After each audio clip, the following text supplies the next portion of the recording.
Hey there, welcome back to Tim Talks Cooking. Today we are talking spinach artichoke dip, my friend. That's right, keto spinach artichoke dip. Get ready and set your oven at 375 because we're going to make a really great popular dip. Let's get started.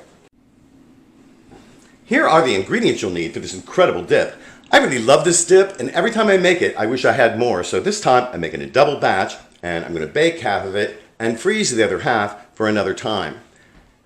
Cheese is the star of the show, of course, and it starts off with 3 cups of shredded mozzarella cheese. Next up, 1 cup of shredded Swiss cheese. This is nice, sharp Swiss. 1 cup of grated Parmesan cheese. Really nice, all these cheeses together. 16 ounces of cream cheese. That's whole fat cream cheese. A cup of sour cream. 2/3 cup mayonnaise. 2 teaspoons of garlic powder, which I prefer to fresh garlic in this kind of recipe. It has a more intense flavor. This is 2 12-ounce packages of frozen spinach that I've thawed and I've squeezed the water out of. You've seen me do that in other videos. This is 2 drained jars of artichoke hearts that have been quartered. You could use marinated artichoke hearts. You could use 2 cans of artichoke hearts. There's 4 or 5 scallions that I've sliced up, and we're going to toss those in as well. And this recipe really couldn't be much easier. We just simply dump everything in and mix it together.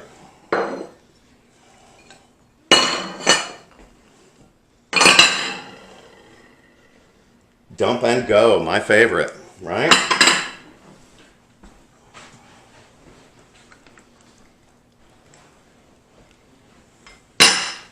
And the cream cheese. Or this is the sour cream, rather. Cream cheese, everything in there. Of course, the easiest way to mix this well is to use your hands. And so I'm just going to go in there and get them dirty. My hands are always impeccably clean when I'm cooking.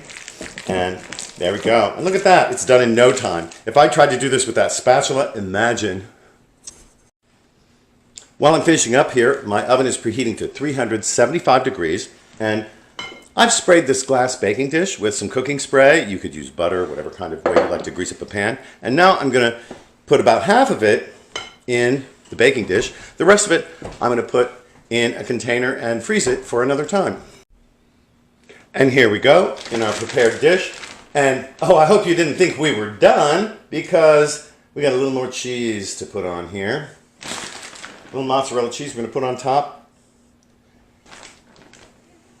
And that's probably about a half a cup or so. I don't know, something like that. Anyway, this goes into our oven for a good half an hour. And in fact, I'm going to leave it in there until the mozzarella on top starts to brown attractively. And here we are after 35 minutes in the oven. Isn't that gorgeous? I love it. It's beautiful. My guests will certainly really enjoy this. I think everybody's going to rave about it. You know what? I'm going to rave about it. And in fact, I think we're ready for a taste test here. Well, all right. Let's give this a taste, man. I've cut up a nice red bell pepper here to use as a chip. Of course, we can't have chips in the keto diet. But you can have, for example, keto naan or something like that. I'll put that recipe up on the side of the screen. Oh, excuse me. Anyway, let's give it a taste. Mmm.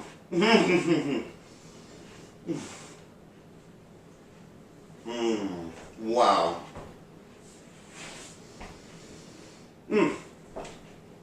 So delicious. Listen.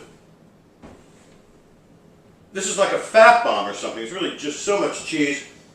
So delicious and savory. Has that wonderful garlic in it. Man, I love this recipe. And boy, am I glad I made a double batch.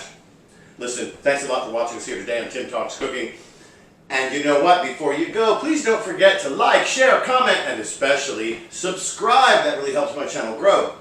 You can also click the little bell symbol to get notifications whenever I upload new videos, which is actually a couple of times a week. We'll see you next time at Tim Talks Cooking.